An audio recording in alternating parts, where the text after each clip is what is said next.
BRIN Talk Show, inspirasi riset dan inovasi.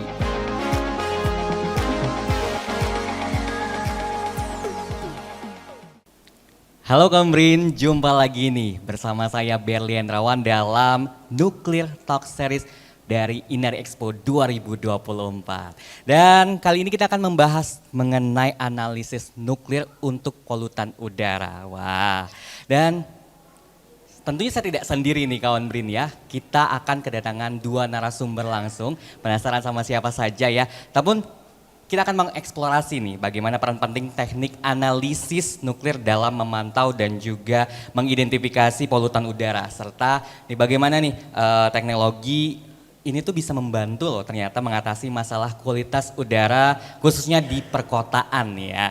Dan Nuclear Talk hari ini nih kawan BRIN menghadirkan dua narasumber yang begitu luar biasa dan berpengalaman di bidangnya. Dan ini yang pertama perlu diketahui sama kawan BRIN bahwasannya ini beliau merupakan peneliti ahli utama Pusat Riset Teknologi Analisis Berkas Nuklir BRIN, Profesor Muhayatun. Halo Prof. Halo. Ya, dan ini beliau merupakan profesor riset dengan kepakaran kimia nuklir, teknik analisis nuklir, asesmen kualitas lingkungan nih ya kawan BRIN. Dan yang kedua nih ya, tadi kan saya sudah menyebutkan ada dua narasumber. Dan yang kedua nih ada Ibu Diah Ratna Ambarwati MSI yang merupakan Kepala Unit Pelaksana Teknis Laboratorium Lingkungan Hidup Daerah atau LLHD Daerah Khusus Jakarta. Luar biasa ya. Tepuk tangan dulu dong buat kedua narasumber kita yang akan memberikan materinya nih ya.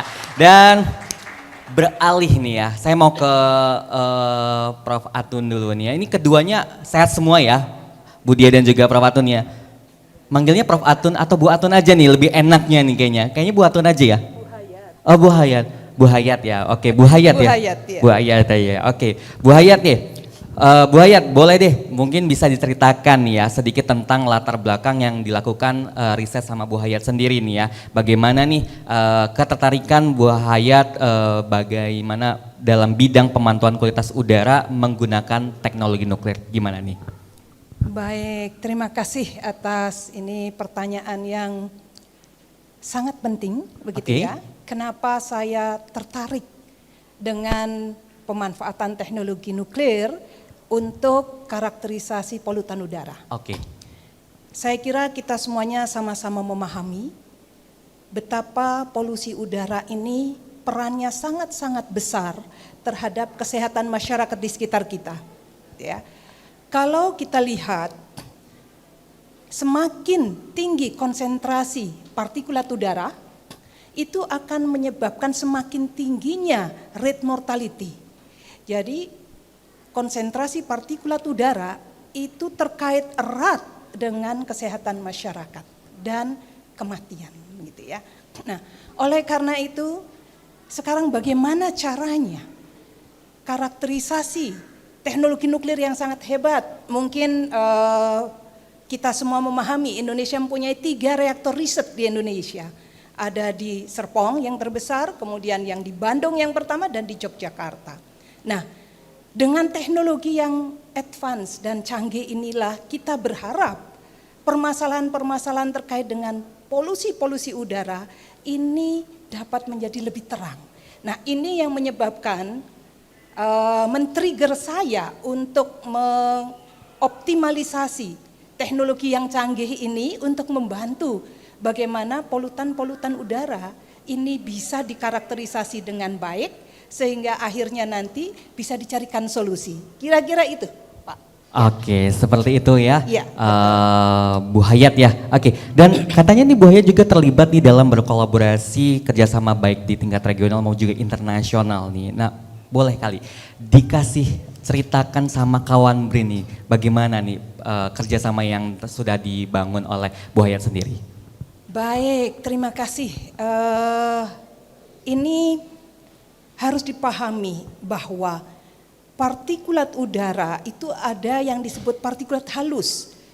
Yang kadarnya kalau diameter rambut kita itu kita belah sampai 30, lebih kecil dari itu yang kita urus. Jadi sangat-sangat kecil. Kenapa dia sangat bahaya?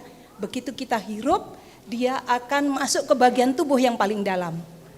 Berarti ini langsung kaitannya dengan kesehatan. Nah, Bagaimana mengkarakterisasinya?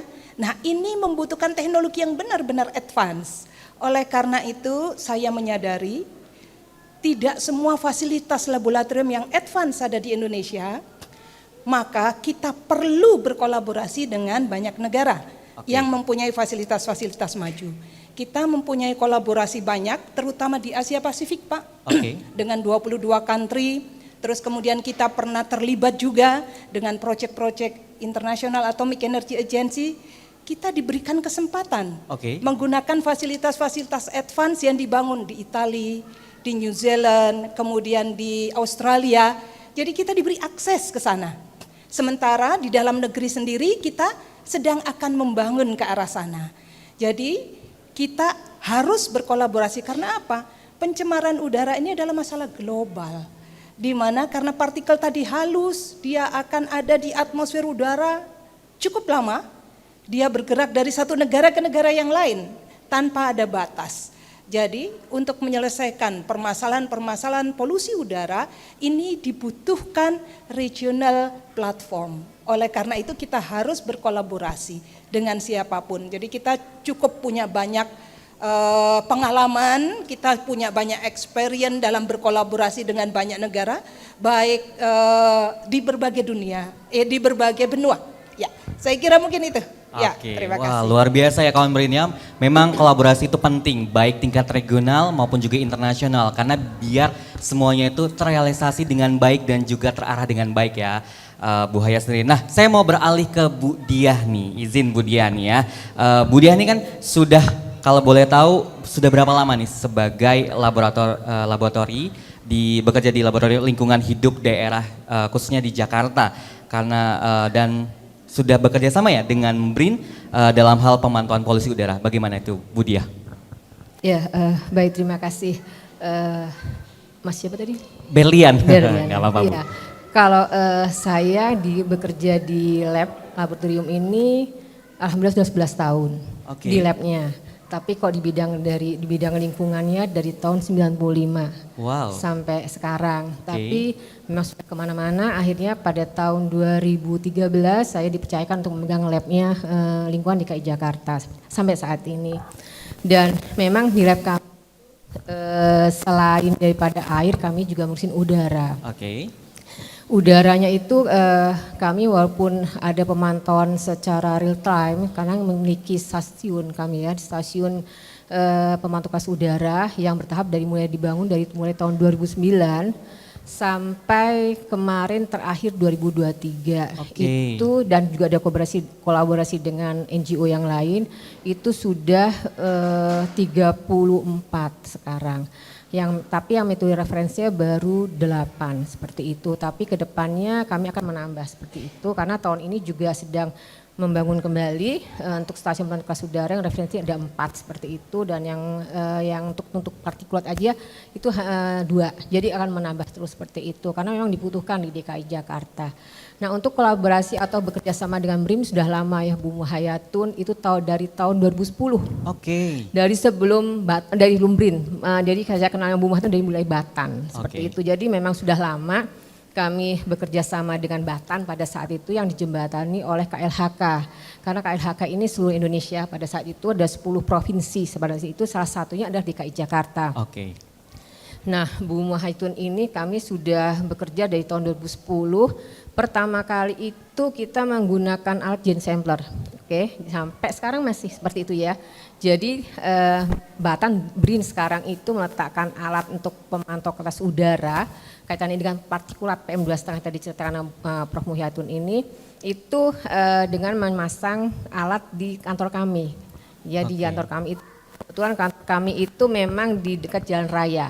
Jadi seketika masih di Rasuna Said seperti itu di kantor kami kebetulan di Rasuna Said sehingga jangan sampai dipasang di lantai atas di rooftopnya kami waktu di lantai 5 pada saat itu. Kemudian filternya ini secara continuous terjadwal, yang sudah ditentukan jadwalnya kan seluruh Indonesia itu dikirimkan ke BRIN seperti itu. Nah nanti di BRIN ini dilakukan analisis uji coba dengan nuklir. Itu sangat-sangat membantu kami Mas, seperti itulah sangat membantu kami. Data-data yang kami peroleh dari BRIN ini itu bisa menjadikan data komprehensif buat kami secara teknis sehingga kami bisa menyusun suatu kebijakan di daerah perkotaan itu untuk melakukan pengendalian pencemaran udara. Seperti itu mungkin. Oke, luar biasa itu kerjasama ya antara BRIN dan juga dari Iya. pihak dinasnya sendiri ya. Iya. Oke, luar biasa. Memang seperti itu. Kolaborasi itu penting nih ya kawan BRIN ya kan. Tanpa kolaborasi kita tidak akan bisa membangun negeri lagi untuk menjadi lebih baik ya kan. Pentingnya kolaborasi. Nah, kembali lagi ke Bu Hayat nih ya. Bu Hayat, izin Bu Hayat. Kalau polusi udara itu kan memang merupakan fenomena global yang tadi sudah disebutkan oleh Bu Hayat sendiri ya. Nah, bagaimana nih dengan masalah polusi udara di Indonesia sendiri itu seperti apa sih? Menurut pengamatannya dari Bu Hayat sendiri. Iya, baik. Permasalahan polusi udara di Indonesia ini banyak hal. Nomor satu, kalau kita melihat dari sumber, ya Pak ya, sumber itu bisa dari sumber alam ataupun dari aktivitas manusia. Kita sebut natural sources ataupun anthropogenic, gitu ya. Nah, kalau dari alam kita lihat, kita ini ada memiliki deretan ya, apa namanya ring of fire kita ya. Oke. Kita banyak gunung berapi, kita lebih dari 120 active volcano ada di Indonesia. Kemudian kita juga memiliki banyak sekali apa namanya terutama di Jawa ya. Kita mempunyai banyak pabrik-pabrik Pak dan sebagainya. Ini menjadi sumber dari aktivitas manusia. Kemudian belum tadi transportasi dan sebagainya. Nah, untuk se-Indonesia kita tidak bisa semua menyamaratakan. Oke. Karena kota-kota besar tentu dengan populasi yang sangat banyak, aktivitasnya yang sangat crowded, itu tidak kita samakan dengan bagaimana yang di tempat yang suburban gitu ya. Nah, hal tersebut yang menyebabkan kami semua gitu ya berpikir tentu kualitas udara yang di daerah industri itu seperti apa. Oke. Kemudian di daerah-daerah yang penduduknya relatif lebih sedikit, seperti apa? Nah, ketika terjadi kebakaran hutan, ini menjadi isu penting kan untuk Indonesia, bahkan di internasional. Itu seperti apa? Nah, semuanya alhamdulillah kita berkolaborasi. Betul. Kita ada 16 sampai 17 site di 16 provinsi gitu ya. Oke. Di Indonesia kita sampai ada di Jayapura, Pak. Kemudian jadi kita membuat pattern gitu ya. Bagaimana kira-kira kualitas udara itu? Memang kalau kita lihat ya kita nggak bisa menyamakan gitu ya posisi di Jawa dengan di luar Jawa gitu ya. Nah, ini yang menjadi basis penting. Sama-sama di Jawa, kalau kota besar Jakarta saja sama Surabaya itu berbeda di dalamnya isinya apa. Tergantung dari aktivitas di dalamnya gitu ya. Nah, ini yang menjadi tantangan berat sebenarnya. Kalau tadi teman-teman yang saat ini Pak yang dilakukan baik oleh Kementerian Lingkungan Hidup ataupun Dinas Lingkungan Hidup, sebagian besar mereka itu adalah memonitor konsentrasi massa PM2,5 ya. Bahkan mungkin masih jarang ya Bu ya kalau PM2,5, sebagian besar PM10 ya. Pertama kali kita melakukan PM2,5 itu karena PM2,5 tadi ukuran diameter rambut kita itu kita belah-belah sampai lebih kecil dari 30 lah. Bisa kebayangkan. Jadi lebih kecil, partikulat yang lebih kecil sama dengan 2,5 mikrometer diameternya, kecil banget. Kecil sekali ya. Ilustrasinya tadi seperti itu. Makanya itu kita butuh teknologi nuklir untuk mengkarakterisasinya. Nah, kira-kira situasi di Jawa seperti itu, situasi di luar seperti apa, itu kita harus bisa lihat. Jadi kita tidak hanya menentukan berapa sih konsentrasi PM2,5-nya. Nah, itu yang ditentukan kalau Bapak dan Ibu lihat di sensor, terus di monitor, segala macam, itu hanya konsentrasinya. Tetapi di dalamnya isinya apa, itu berbeda-beda. Dan itu adalah bagian yang kami kerjakan, yang itu akan nanti menjadikan informasi yang penting. Bagaimana cara strategi yang tepat untuk menurunkannya, untuk menghandle-nya.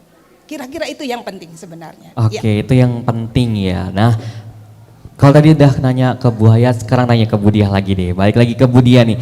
Kan Jakarta ini menjadi sorotan ini, sorotan terkait polusi, bagaimana sempat viral juga di sosial media ya, bagaimana Jakarta tuh kualitas udaranya tidak baik lah, tidak bagus lah untuk dihirup oleh manusia gitu kan ya. Nah, bagaimana nih kondisi udara Jakarta saat ini yang apa nih yang dirasakan masyarakat, dampak yang sangat signifikan terjadi seperti apa nih Bu Diah? Ya, Bener kalau Jakarta tuh memang akhir-akhir ini menjadi viral ya, di medsos lah, di mana seperti itu. Apalagi sekarang kita akan memasuki bulan kemarau atau musim kemarau. Nah itu biasanya memang kami siap-siap dengan harus bisa menjawab apa tantangan itu. Karena memang ini selalu berulang setiap tahunnya. Pada saat kita memasuki musim kemarau, pasti kualitas udara di KI Jakarta tidak baik-baik saja seperti itu. Ini bisa dibuktikan dengan alat ukur kami yang di seluruh di KI Jakarta yang menyatakan bahwa memang Jakarta ada hari-hari yang tidak baik seperti itu.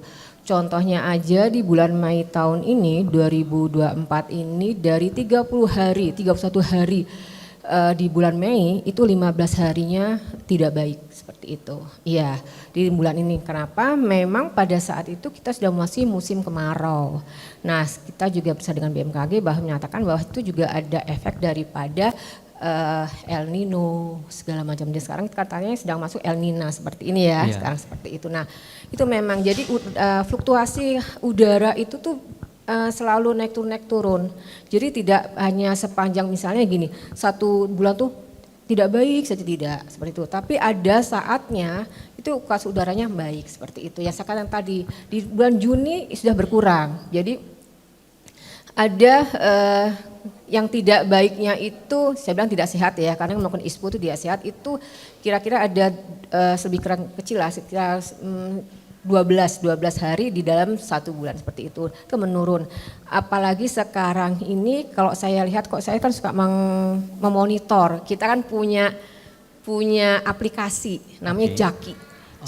Jadi Jaki itu punyanya DKI Jakarta. Jadi kita bisa melihat kualitas udara di Jaki itu ada di 5 wilayah kota. Jadi kita bisa melihat bahwa apakah per jam itu, kita muter per jam. Jadi setiap ganti itu berjam karena memang peraturan seperti itu. Jadi kita tiap hari itu berganti 1 jam, itu akan berganti. Jadi ada di 5 wilayah kota, kan kita taruh di ini 5 wilayah kota administrasi itu kita ada stasiun-stasiun. Nah nanti kita klik di situ ada DKI 1, 2, 3, 4, 5, kita klik apakah dari situ adalah birukah, kuningkah, merahkah, hijau seperti itu kelihatan. Kalau biru memang masih sedang tuh baik. Nah itu kita lihat seperti itu. Kadang-kadang ada di Jakarta Barat dia akan sehat, tapi 4 stasiun lainnya baik. Mungkin ada di 2 stasiun lagi jelek. Nah itu memang mempengaruhi tadi Prof. Mulyatuna dikatakan bahwa setiap karakteristik walaupun di satu provinsi itu berbeda-beda karakteristiknya. Jadi ini juga bisa memberikan bahwa sumber lokal pun bisa mempengaruhi hal itu seperti itu. Dan kalau kita lihat sekarang ini kan walaupun musim kemarau tapi namanya kemarau basah. Karena masih sering hujan. Betul. Ya, kalau masih sering hujan, kalau kami terselamatkan karena datanya masih bagus seperti itu ya. Data stasiun kami kalau kami lihat tuh masih biru-biru seperti itu. Jadi kami masih aman. Tapi pada saat panasnya itu masih akan tinggi. Artinya ini meteorologi pun mempengaruhi hal itu seperti itu. Jadi partikulat yang tadi katakan Bu Muha itu sangat kecil sekali, PM2,5. Memang alat yang kami lakukan di stasiun kami itu selain partikulat PM2,5 maupun PM10 itu ada gas seperti itu. Jadi selain itu juga ada gas CO2, CONO segala macam itu dan ozon seperti itu dan meteorologi. Karena meteorologi juga mempengaruhi dengan naik turunnya konsentrasi daripada partikulat ini seperti itu. Jadi memang Jakarta pada saat musim-musim ini kami memang siap-siap untuk menjawab tantangan ini seperti itu loh. Bagaimana menghadapi musim kemarau yang memang setiap periode berlangsung seperti itu terus gitu Mas. Oke, gitu. nah tapi kalau menjawab tantangannya nih, bagaimana kalau ada yang bertanya nih Bu Dia sendiri ya terkait apa sih sumber utama yang terjadi polusi udara khususnya di Jakarta sendiri? Iya, sumber tadi sudah dijelaskan. Sebenarnya itu sumber polusi udara itu cuma 2 kan, sumber bergerak dan sumber tidak bergerak. Oke. Ya. Tetapi kita harus melihat karakteristik daripada suatu wilayah yang tadi Bu Muhaitun katakan. Itu berbeda, tadi dibandingkan Jakarta dengan Surabaya berbeda. Tergantung di mana di situ bagaimana karakteristik suatu provinsi atau wilayah seperti itu. Kalau Jakarta ini kan lebih banyak menjadi kota jasa, zaman bisnis seperti ekonomi seperti itu. Jadi lebih banyak aktivitas transportasi seperti itu ya. Jadi dari beberapa kajian yang sudah pernah dilakukan oleh DKI Jakarta, memang terkait dengan sumber daripada polusi di polusi udara di Jakarta itu sebagian besar dipengaruhi oleh transportasi. Jadi kendaraan sumber bergerak hampir 60-75% itu sumbernya itu dari sumber bergerak yang artinya adalah kendaraan bermotor seperti itu. Oke. Walaupun tidak mengesampingkan yang sisanya pasti ada sumber yang tidak bergerak seperti itu. Itu juga memberikan kontribusi yang cukup memberikan kontribusi terhadap kesehatan kita juga seperti itu. Iya, jadi nggak hanya dari, walaupun memang mayoritas dari sumber bergeraknya semuanya, tapi ada yang dari tidak bergeraknya juga. Betul, ya Bu Dia ya. Jadi memang harus dipilah mana nih yang sumber bergerak, mana yang tidak bergeraknya untuk bisa menganalisis untuk apakah kualitas udaranya bagus atau tidaknya. Baik. Oke, Bu Dia, sekarang beralih ke Bu Hayat lagi nih. Bu Hayat nih ya. Boleh dijelaskan nggak nih Bu Hayat ya, bagaimana nih, kan tadi kan Bu Hayat melakukan riset tentang penelitian nuklir khususnya dalam mengatasi polusi udara ya dengan PM2.5. Nah, boleh dikasih tahu ke kawan Mrin nggak nih ya bagaimana tentang teknologi yang digunakan dalam analisis nuklir khususnya di polutan udara sendiri. Gimana nih Bu Hayat? Baik, terima kasih. Tadi sudah saya sampaikan, jadi yang sangat spesifik dari apa yang kita lakukan itu adalah kita mengkarakterisasi PM2,5-nya. Contoh misalkan yang disampaikan oleh Bu Diah tadi ya, itu adalah konsentrasi dari PM2,5 dari berbagai tempat di Jakarta. Kalau saya katakan misalkan sekarang konsentrasi PM2,5 di Jakarta itu sekitar 25 mikrogram per meter kubik. Di Surabaya juga hampir sama Pak, sekitar itu 25 mikrogram per meter kubik ya. Nah, namun konsentrasi itu saja nggak cukup sebagai informasi untuk kira-kira ini bagaimana kalau mau menurunkan. Tadi semakin tinggi konsentrasi akan meningkatkan mortality rate gitu kan. Jadi kalau kita ingin masyarakat sejahtera, masyarakatnya lebih sehat, harus kita turunkan konsentrasinya. Nah, bagaimana cara menurunkannya? Satu-satunya jalan adalah harus tahu persis tadi partikulatnya itu sumbernya dari mana. Siapa yang menyebabkan partikulat-partikulat itu ada, gitu kan? Nah, salah satunya tadi disebut sumber bergerak, sumber tidak bergerak, anthropogenic sources maupun natural sources. Namun dengan teknologi yang advance tadi, teknologi nuklir yang kita lakukan, itu kita bisa mengkarakterisasi Pak. Jadi PM2,5 tadi itu komposisinya apa saja. Nah, komposisi tadi digunakan untuk mengetahui siapa sih yang bertanggung jawab terhadap partikulat yang ada tadi, gitu ya. Nah, dari situ nanti akan keluar profil-profil. Contoh, ada profil, oh ini berarti untuk kendaraan. Jadi mungkin kendaraan ini dia berkontribusi berapa persen. Ini salah satu informasi penting bagaimana ini, oh berarti yang harus action dilakukan bagaimana ini bisa diatasi. Yang kedua, misalkan dari industri. Maka industri apa? Dari situ akan ketahuan Pak. Karena profilnya itu khas gitu ya. Nah contoh, mungkin kita semua ini Jakarta ini dekat dengan Tangerang, kan sering nih ya terdengar nih bahwasanya Tangerang Selatan ini cukup tinggi. Benar. Ya kan? Ya. Kemudian Jakarta tinggi, itu bolak-balik saja. Jakarta sama Tangerang, kadang-kadang konsentrasi PM2,5-nya itu hampir sama, Pak. Oke. Hampir sama, ya. Kalau kita lihat hampir sama misalnya. Tetapi isinya jelas berbeda, Pak. Ya. Di Tangerang ini konsentrasi logam beratnya relatif lebih tinggi dibanding di Jakarta. Artinya apa? Kalau kita memahami ini, nah ini bisa kita deteksi kalau kita mengkarakterisasi tadi dengan teknologi nuklir. Kenapa harus pakai teknologi nuklir? Gitu kan, masalahnya kan gitu. Betul. Karena partikelnya sangat kecil, kadarnya juga tidak banyak, kecil. Makanya dia membutuhkan teknologi yang benar-benar canggih. Oke. Nah, jadi partikulat-partikulat tadi kalau dengan teknologi nuklir kita sekali tembak, baik itu menggunakan gamma maupun X-ray maupun pakai proton gitu ya, itu kita bisa deteksi semuanya Pak, di dalamnya isinya apa. Dan ini non destruktif, jadi masih utuh. Oke. Kalau mau kapan-kapan monggo ke kantor saya, itu kumpulan filter-filter itu banyak banget. Ada ya, Prof? Ada, lengkap itu, jadi kita bisa ini. Nah, itu tadi yang saya katakan, bahwa pentingnya apa? Dengan teknologi ini kita harus mampu mendeteksi secara detail isinya partikulat itu apa. Nah, itu nanti kita bisa memodelkan di sana, oh ternyata Jakarta untuk daerah A itu sebagian besar kontribusi dari sumber A sekian persen, sumber B sekian persen, sumber C sekian persen, dan itu membutuhkan data meteorologi, arah angin dan sebagainya.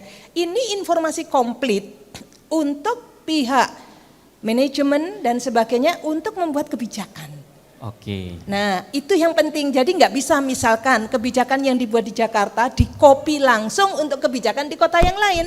Betul. Karena karakteristiknya pasti akan beda. Oke. Sumber-sumbernya juga akan beda. Nah, kira-kira seperti itu, Pak. Itu adalah keunggulan apa yang kita lakukan. Kita mampu mendeskripsikan dengan detail sumber-sumbernya itu kira-kira apa, karakteristik dari partikulat tadi itu apa, bahkan kita mampu mendeteksi, misalkan ada kebakaran dari Sydney, Australia. Oke. Kemudian tiba-tiba kita pada saat kebakaran itu kita lagi sampling di Jakarta atau di Bandung, itu kita bisa tahu ini, oh ini kontribusi dari kebakaran yang di Sydney nyampe ke sini, ke Bandung maupun ke Jakarta. Kalau kita lakukan. Oke, sampai seperti sedetail itu ya. Betul. Buat Bu Hayat ya, memang sampai jadi kita sedetail lakukan itu. Sampai sedetail itu supaya untuk membantu dari Dinas KLHK bisa seperti menentukan kebijakan seperti apa yang harus dilangkah ataupun diambil nantinya supaya tidak salah untuk kedepannya bagi masyarakat juga tentunya ya. Dan mungkin itu tekniknya kalau boleh tahu gimana Bu Hayat ya sendiri dalam menganalisisnya? Tadi saya sampaikan bahwa partikelnya itu kadarnya sangat sedikit, konsentrasinya nanogram, Mbak. Oke. 10 pangkat Tidak terlihat 9, ya. sangat kecil sekali ya. Nah, dengan teknologi nuklir kita di Indonesia kita punya reaktor, kita punya 3 reaktor tadi ya. Nah, reaktor tadi di dalamnya itu ada reaksi fisi. Kalau ingat masih apa namanya waktu dulu ya kuliah mungkin ya. Ada reaksi fisi, ada neutron di dalam reaktor. Itu neutron itu akan menembak partikulat-partikulat kita tadi. Kemudian digunakan untuk mengkarakterisasi baik kualitatif ataupun kuantitatif. Kita juga mempunyai alat yang memanfaatkan sinar X-ray, Pak, untuk mengkarakterisasinya. Kemudian kita juga bisa memanfaatkan fasilitas akselerator. Kebetulan kita belum punya, Pak. Indonesia baru mau membangun, makanya saya berkolaborasi dengan banyak negara. Ya, salah satunya kita sudah lama berkolaborasi dengan New Zealand, kemudian dengan Australia, kemudian dengan banyak tempat. Dan yang lebih canggih lagi kita menggunakan synchrotron facility. Jadi ada fasilitas yang nanti kalau dengan yang saya sebutkan sebelumnya itu hanya mendeteksi total elemen. Tapi dengan synchrotron facility kita sampai ke oxidation state. Misalkan Fe-nya valensi 2 apa valensi 3 dan seterusnya. Nah, cuman tidak semua negara punya fasilitas ini fasilitas canggih. Dan saya bersyukur di dalam salah satu research project yang dihandle IAEA, semua negara yang mempunyai synchrotron facility ikut project itu, kecuali satu negara Indonesia diajak padahal kita nggak punya gitu, Pak. Nah, saya juga bersyukur, saya ada 5-6 tahun ikut di dalam project dengan high tech tadi, advanced laboratory, saya diajak di sana jadi sedikit memanfaatkan fasilitas-fasilitas yang di Europe ya, menggunakan itu untuk mengkarakterisasi partikel-partikel yang ada di Indonesia. Dan ini dapat support banyak. Dan karena keberhasilan kita menjadi insight dari banyak negara.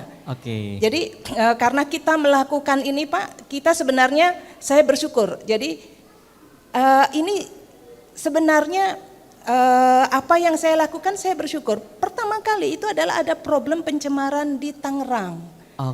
Pada saat itu ada pencemaran PB di Tangerang. Tidak ketemu itu, Pak, kira-kira ini sumbernya apa? Pada saat itu diperkirakan apakah ini dari bensin ya. Pada saat itu sebenarnya kita sudah unleaded gasoline, sudah nggak pakai PB dalam bahan bakar kita gitu. Tetapi ternyata ini problem PB-nya masih tinggi terus. Karena masih tinggi artinya apa? Artinya ini ada sumber yang lain. Nah, dengan teknologi yang saya sampaikan tadi kita tahu nih sumbernya apa. Akhirnya disitulah KLH mensupport kita. Jadi kita punya station di 17 site di 17 provinsi di Indonesia. Itu karena kita menemukan salah satu sumber dan itu akhirnya kita expand untuk ke berbagai tempat. Salah satunya kalau Jakarta sudah lebih dulu ya kita ya. Di Jayapura, di mana-mana. Dan ini di copy persis apa yang kita ini untuk banyak proyek-proyek yang di negara-negara yang lain. Salah satunya yang sekarang lagi aktif itu di Australia. Mereka juga melakukan apa yang seperti kita lakukan. Itu bagus sekali. Jadi barometer ya buat negara-negara lain untuk bisa melakukan penelitian dari polusi udara sendiri. Betul, tapi mereka punya fasilitas lebih canggih Pak. Jadi lebih ini ya. Lebih saya kira dapat. itu. Oke, terima kasih Bu Hayat. Oke, saya beralih ke Bu Diah lagi nih. Nah, Bu Diah nih, menurut Bu Diah sendiri nih sebenarnya manfaat utamanya apa sih dari penggunaan teknologi nuklir dalam pemantauan polusi udara baik itu di Jakarta maupun juga di provinsi yang lain nih? Gimana nih Bu Diah tanggapannya? Ya, baik Mas. Kalau dari kami secara pribadi ataupun institusi itu sangat-sangat membantu teknologi nuklir ini. Kenapa?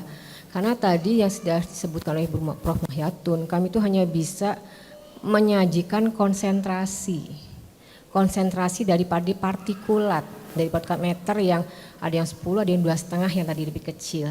Tetapi kami tidak tahu kandungan itu apa dan penyebab sumber utama dari tingginya partikulat itu apa, seperti itu ya. Jadi kan saya katakan bahwa sumber itu banyak, ya, apalagi di DKI Jakarta itu sumber juga banyak, walaupun lebih besar sumber bergerak, tapi ada juga yang pengaruh daripada sumber tidak bergerak, karena di pinggiran Jakarta kita masih mempunyai industri seperti itu ya, di daerah Jakarta Utara, Barat, sama Timur itu masih banyak lah seperti apa, apalagi Timur kita bersisian dengan Bekasi. Seperti itu. Nah, ini sangat-sangat ini. Tadi yang sudah katakan sama Bu Prof. Mahyatun, kenapa akhirnya kami bisa lebih meyakinkan seperti itu ya. Jadi sebenarnya partikulat yang kita sajikan, yang konsentrasi yang setiap jam kita sajikan itu ada kandungannya. Setelah kita kolaborasi sama BRIN. Jadi tahun 2010 tadi nggak tahu Mas. Tadi kami memiliki stasiun ini kan sebenarnya sudah lama. Dari tahun 2000 itu sebelumnya memakai LHK. Tapi kemudian tahun 2009 setelah bertahap itu kan DKI membeli sendiri stasiun ini. Tapi pada saat itu kami hanya menyajikan cuma konsentrasi saja seperti itulah. Oh PM-nya tinggi, oh gasnya tinggi seperti itu. Nitrologinya seperti ini. Tapi kita nggak tahu penyebab dari tingginya partikulat itu apa seperti itu. Jadi kandungannya apa. Nah sejak 2010 dengan kerjasama dengan BRIN dulu Batan ya Bu Muhayatun itu kita tahu ternyata itu kandungan partikulat itu ini toh dan itu banyak sekali lebih kali ya 20 parameter itu banyak saya baca itu karena setiap tahun kan pasti diundang sama Bu Muhayatun kita ke sana membahas ya itu banyak sekali dan ternyata itu memang bisa dipilah-pilah kalau kita bilang dipilah-pilah tuh ini di sumber yang bergerak, misalnya transportasi atau ini sumber yang tidak berat dari industri seperti itu. Jadi dari semua ini tuh saya rasa memang teknologi ini yang kami masih mengetahui itu ada teknologi yang lebih baik. Kenapa? Karena mungkin ya belum ada teknologi lain atau metode yang lain bisa mendeteksi kandungan apa yang terjadi di partikulat itu dalam konsentrasi yang sangat kecil, sangat rendah.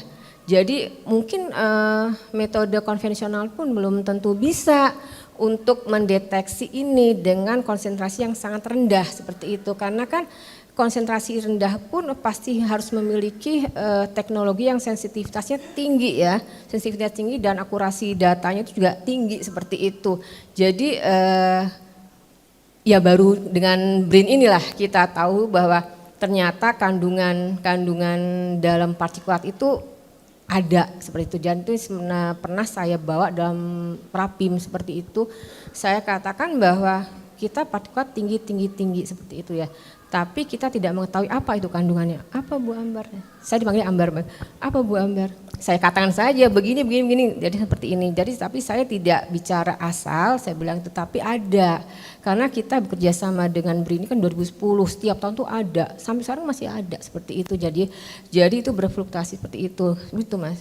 Oke, jadi seperti itu pemanfaatannya memang Sangat, mengarah untuk kebaikan bagaimana Betul. mengambil keputusan Betul. di dinas sendiri terhadap masyarakat ke depannya. Seperti itu ya Bu Betul, Dia, betul. luar biasa ya. Memang manfaatnya luar biasa dan Sangat. setelah berkolaborasi dengan BRIN jadi tahu nih apa nih partikel-partikel yang terkandung di sananya itu. Betul. Gak hanya satu saja tapi berbagai macam banyak sekali, ya. betul. Ada 20 lebih gitu ya Bu ya. Lebih itu Lebih karena, ya. nah, lebih karena itu logam beratnya lebih ya Bu. Saya juga baru tahu.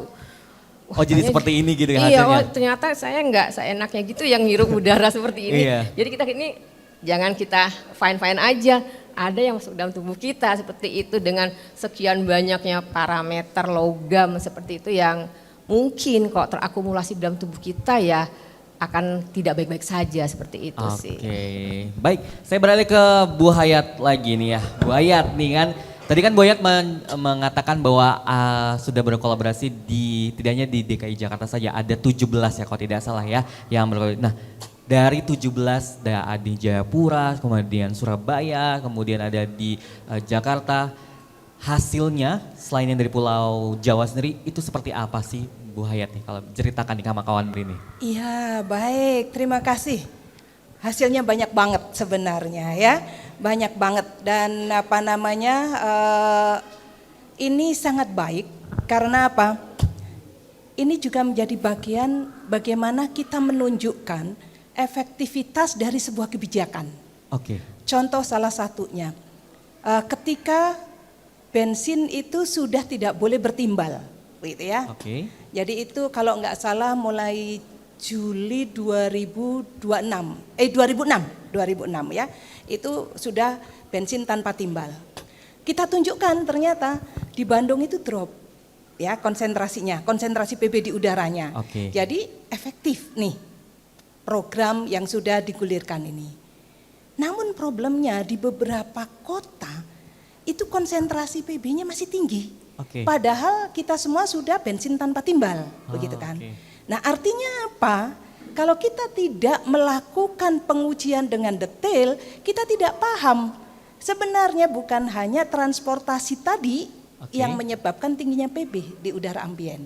Nah akhirnya kita bisa temukan salah satunya di daerah Jawa Timur, Oke. kemudian di Tangerang, itu konsentrasi PB-nya masih tinggi. Nah itu berasal dari aktivitas-aktivitas industri. Sehingga apa? Ini menjadi lesson learned, menjadi early warning bagi pemerintah daerah untuk bisa mengambil action.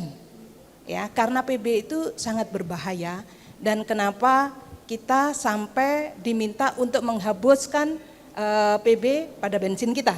Jadi kita semua kan sudah menggunakan bensin tanpa timbal dan sebagainya ya.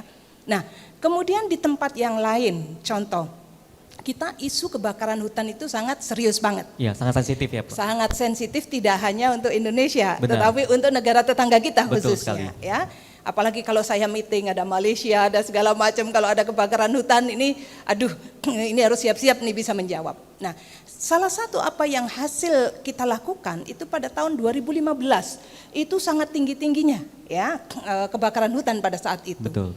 Nah, kemudian kita tunjukkan pada saat itu pemerintah sangat concern bagaimana dia sampai ini nggak boleh lagi menerbitkan mengeksploitasi gitu ya masalah perizinan dan sebagainya terkait dengan gambut dan sebagainya, dan itu terbukti setelah itu dilakukan itu turun, Pak. Jadi kita bisa menunjukkan nih kalau semua diterapkan dengan baik benar ini turun. Oke. Kemudian pada saat COVID ya, pada saat COVID itu papernya bisa Bapak dan Ibu teman-teman bisa cek gitu ya, bisa di search saja. Jakarta ketika kita ada PSBB dan sebagainya, itu drop Pak, gitu ya. Turun ya. Drop banget itu. Artinya apa? Artinya bahwasanya itu kalau mau menurunkan PM2,5 itu apa yang sudah kita lakukan itu bisa kita lihat. Itu berhasil banget. Nah bagaimana hal-hal yang sudah pasti tadi bisa diakomodasi tentunya win-win ya. Iya. Perekonomian harus jalan, aktivitas harus jalan. Tetapi hal-hal yang seperti ini penting. Nah jadi apa yang kami lakukan tidak hanya menjadi early warning. Oke. Seperti di Balikpapan kita tunjukkan, oh ini karena ada aktivitas ini ada di ambiennya seperti ini, di udara ambiennya. Itu menjadi early warning bagi kepala DLH di sana. Oh berarti apa yang harus saya lakukan? Oh ini seperti ini. Nah pentingnya adalah Kalau kita punya data yang lebih komplit, maka strategi yang akan ditempuh tadi gitu ya, ditempuh tadi itu masih di tahap awal, jadi masih early stage gitu ya, jadi belum banyak korban. Tetapi jangan sampai kalau kita tidak tahu apa-apa tiba-tiba udah korban berjatuhan baru kita deteksi, nah itu yang jadi masalah gitu kan. Kita sudah is too late ya untuk melakukan. Nah, jadi apa yang kami lakukan itu selalu kita tidak bekerja sendiri Pak, BRIN sendiri. Kita selalu menggandeng dengan DLH karena apa? Advantage dari ini bukan untuk BRIN sebenarnya, lebih banyak adalah untuk teman-teman DLH untuk mengarahkan ini loh situasi yang sebenarnya di daerah seperti ini, silahkan ini dicari jalan keluar bagaimana strategi yang tepat. Dan karena mereka yang pembuat kebijakan bukan kami kan, kami mensupport dari sisi saintifiknya. Gitu. Okay. Kira-kira itu banyak banget Pak yang sudah kita lakukan dan bahkan beberapa yang kita sampaikan ini kita serahkan ke pemerintah daerah dan dapat respon yang sangat positif ya. Tapi tentu problem itu masih selalu ada karena apa? Kita juga berpacu dengan banyak tumbuhnya industri-industri di negara kita dan sebagainya, maka kita juga nomor satu industri harus tumbuh, perekonomian harus maju, tetapi yang lebih penting adalah masyarakat juga harus sehat dengan adanya itu semua. Nah ini message-nya supaya nanti kita benar-benar bisa mencapai Indonesia emas gitu ya. Betul. Itu kan yang penting gitu ya, kita maju, masyarakatnya sehat, Benar. generasinya kuat dan sebagainya. Nah apa yang kami lakukan tadi, kerjasama tadi itu sangat penting gitu ya. Kita memanfaatkan teknologi nuklir, kita berkolaborasi dengan banyak negara, kita ngambil lesson learn dan itu dimanfaatkan oleh teman-teman di DLH. Saya kira itu. Mas Priyan. Seperti itu ya Bu Hayati, yang memang luar biasa ya. Jadi, nah tapi berkaitan dengan, saya mau nanya ke Bu Diah dulu nih ya. Kan tadi kan kalau kata Bu Hayati sendiri kan berbeda-beda nih. Nah dari dinas KLHK Dinas Lingkungan Hidup di Jakarta sendiri ini, bagaimana nih kebijakan yang sudah diterapkan dari hasil data pantauan yang sudah diperoleh nih kan ya, langkah apa nih yang bisa diterapkan khususnya di DKI Jakarta nih? Iya, baik. Memang selain kalau kami itu membuat suatu kebijakan, pastinya kan ada data sebelumnya, pastinya ada kajian sebelumnya. Betul. Sehingga kita apa yang harus kita perbuat untuk mengurangi hal-hal yang tidak kita inginkan seperti itu. Contohnya untuk udara saja saat ini. Jadi penelitian-penelitian dari sumber-sumber yang lain, selain daripada BRIN juga, itu bisa kita buat satu kebijakan. Nah, penelitian-penelitian dari para peneliti itu sangat penting buat kami. Kenapa? Karena kami harus mengetahui apa sih yang harus sebenarnya, harus apa yang kita buat kebijakan itu. Banyak Mas, contohnya aja tadi karena di sumber DKI Jakarta itu sumbernya harus sumber bergerak, lebih kurang seperti itu. Pertama kita sudah buat, saya lupa ya, peraturan gubernur nomor untuk uji emisi. Jadi diwajibkan di DKI Jakarta itu mobil kendaraan pribadi itu harus melakukan uji emisi. Karena memang konsentrasi partikulat yang terbesar itu di Jakarta itu dari sumber bergerak ini. Jadi untuk mengetahui untuk melaksanakan kebijakan itu adalah sekarang kita menggagalkan terus tuh untuk melakukan uji emisi. Jadi diwajibkan seperti itu. Jadi memang kita kerjasama juga dengan pengelola parkir. Jadi ada kantung-kantung parkir yang sudah dikelola oleh Pemda. Kalau kita tidak lulus uji emisi, nanti begitu kita mau tap itu dia ada suara itu. Mobil Anda tidak lulus uji emisi gitu Mas. Jadi kita kok datanya kita plat kita sudah kerekam ya, kita kan sudah ada link gitu. Jadi nanti kalau saya pernah ke Majestic gitu, Majestic tidak pakai mobil pribadi tapi sama teman gitu ya. Ternyata teman saya itu mobilnya belum uji emisi. Begitu ngetap dia bilang ini, mobil Anda belum lulus uji emisi. Dia kaget, loh kapan? Ya kamu belum uji emisi ya? Belum. Jadi emang seperti itu. Jadi nanti dikenakan parkir yang lebih mahal. Per jamnya itu kok kita kan 5.000 atau 4.000. Jadi kalau yang belum uji emisi kena 7.500. Jadi lebih mahal ya? Lebih mahal, itu kena jadi sanksinya di situ. Jadi sehingga kita juga sebenarnya ini salah satu edukasi untuk masyarakat untuk aware lah. kita memiliki kendaraan, tapi kita juga aware lah, karena apa yang kita perbuat itu pasti akan mempengaruhi lingkungan kita. Kalau kita punya kendaraan pribadi, kalau kita nggak rawat, ya kita merusak lingkungan juga, seperti itu sih. Jadi itu salah satunya. Nanti juga masih banyak kebijakan kita yang kita buat gitu loh. Jadi apalagi dengan adanya kandungan-kandungan seperti kan tahu ya. Jadi sumber bergerak maupun sumber tidak bergerak. Oh iya, tadi juga kita juga pernah kerjasama ya Bu terkait dengan kasusnya Jakarta. Mungkin teman-teman udah tahu kasus Jakarta tahun 2022 ya, kalau nggak salah ya, 2023 itu kasus sangat besar Jakarta terkait dengan KCN yang batu bara. Kami minta tolong sama Bu Mahyatun karena begini, karena kami tahu apa benar partikulat itu kandungan dari batu bara, dan batu baranya apa benar sumber A, B, C, karena banyak di daerah utara itu seperti itu. Jadi kita juga mengambil apa benar, karena yang menyebabkan adalah rusun Marunda pada saat itu, karena rusun Marunda itu debunya sampai ke sana. Jadi hitam seperti itu. Jadi kita juga kerjasama ya Bu, kita taruh Supersas sama Bu Hayun, kita taruh di sana di di rusun Marunda ya, Marunda kita taruh, terus stasiun kami kita taruh di situ. Jadi kita akan Bu Mahitun mendeteksi nanti kandungan daripada partikulat itu, kita akan melihat partikulatnya konsentrasi setinggi apa seperti itu.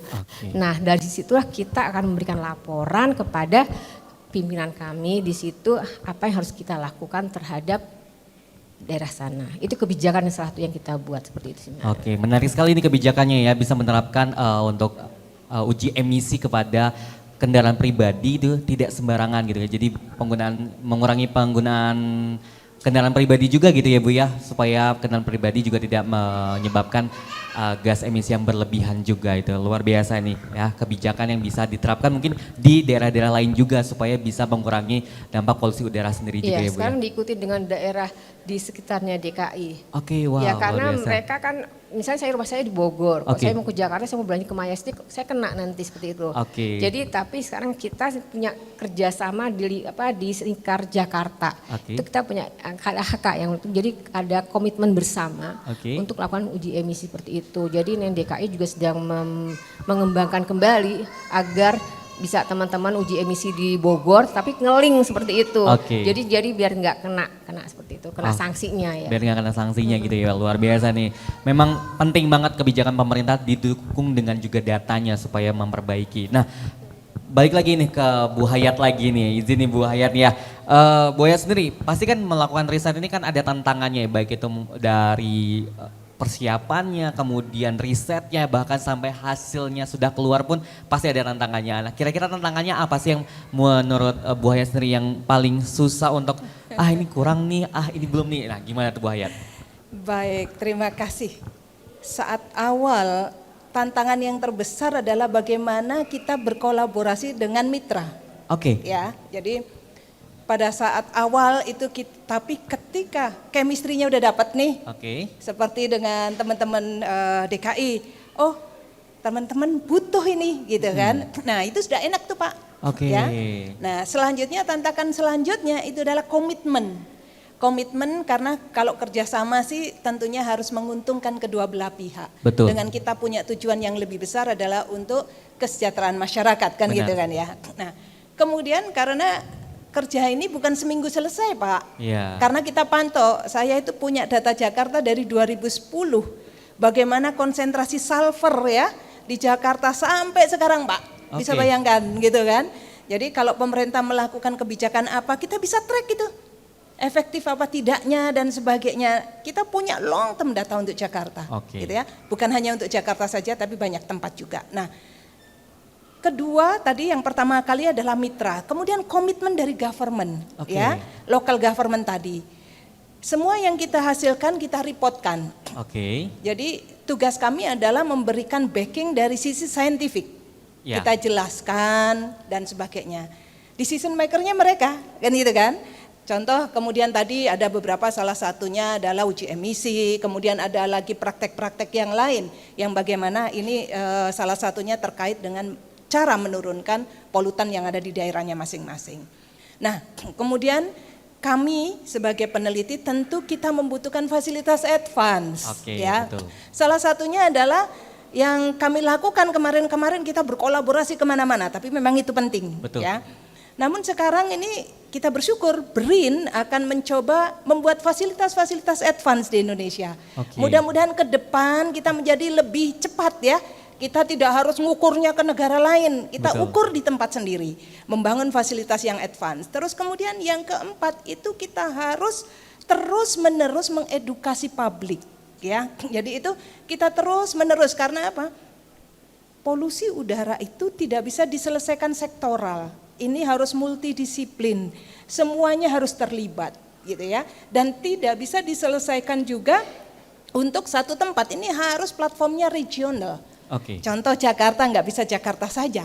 Surrounding Jakarta harus semuanya bersama-sama. Benar. Karena udara ini bergerak, tidak diam di satu tempat. Nah, jadi ini yang terus menerus kita pemahaman ini.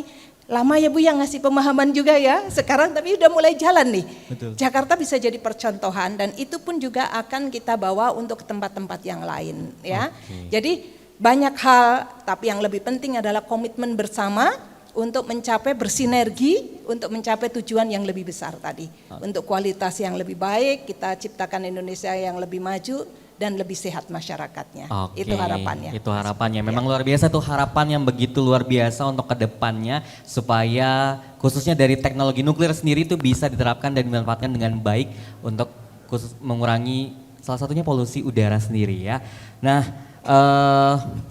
beralih ke Bu Diah lagi nih, kalau Bu Diah lagi.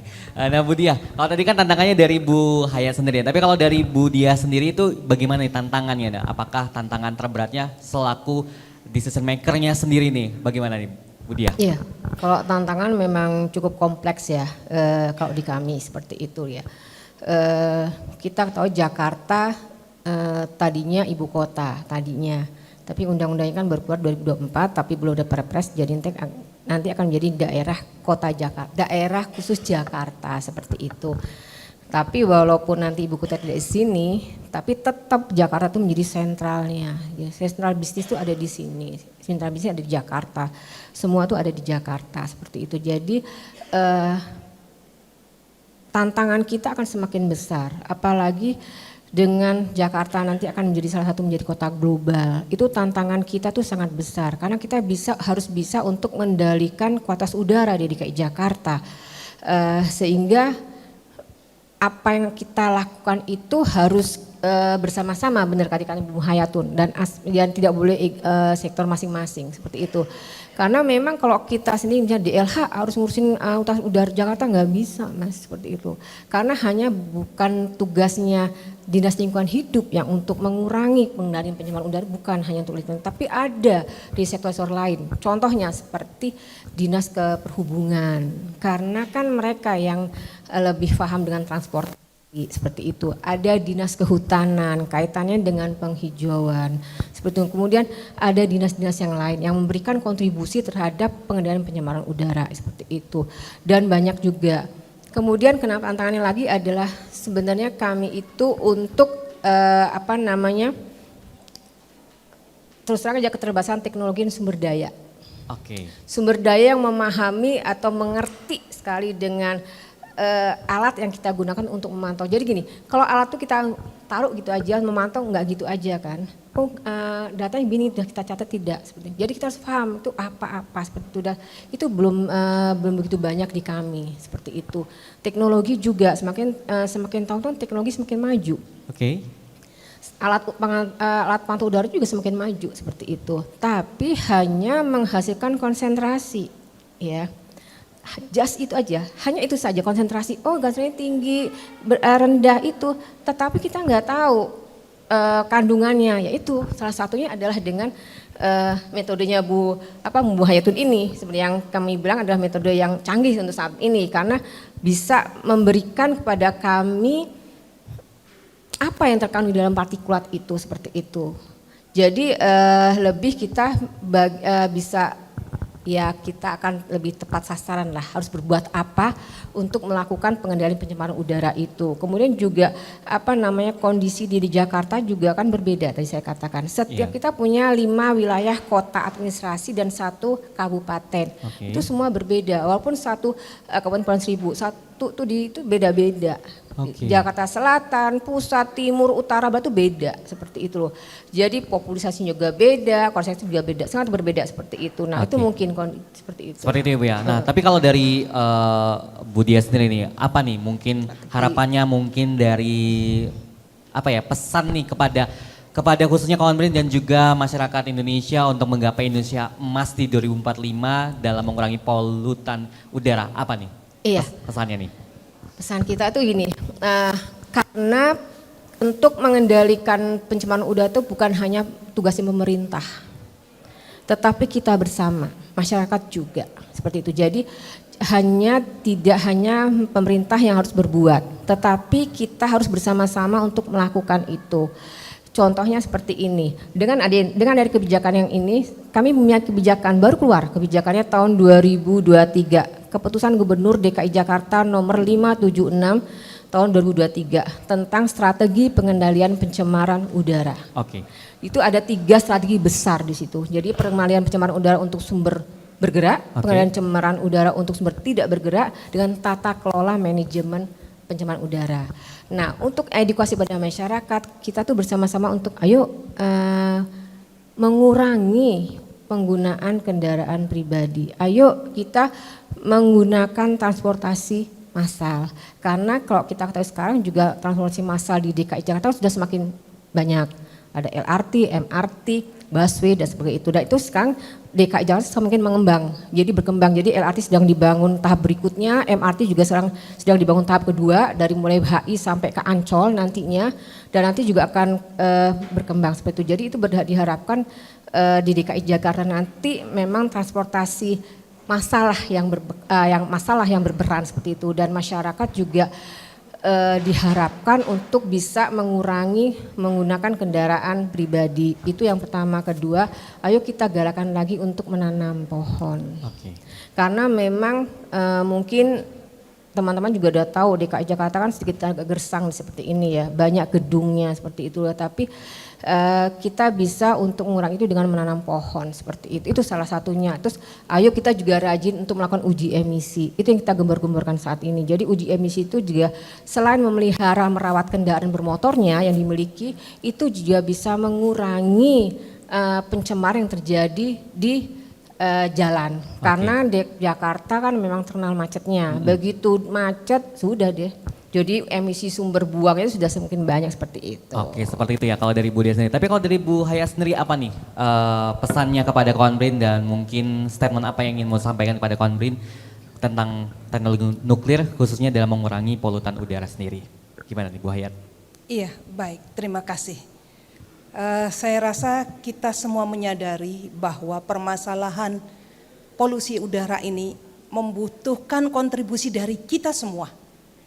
Tidak hanya sebagai individu, tetapi kita semua lintas sektoral. Ini sangat dibutuhkan perannya untuk mengatasi permasalahan polusi udara.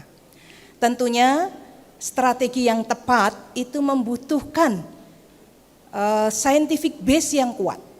Dan scientific base yang kuat salah satunya adalah dengan mengimplementasikan teknologi nuklir, ya, salah satunya kita sebut nuklir analytical technique.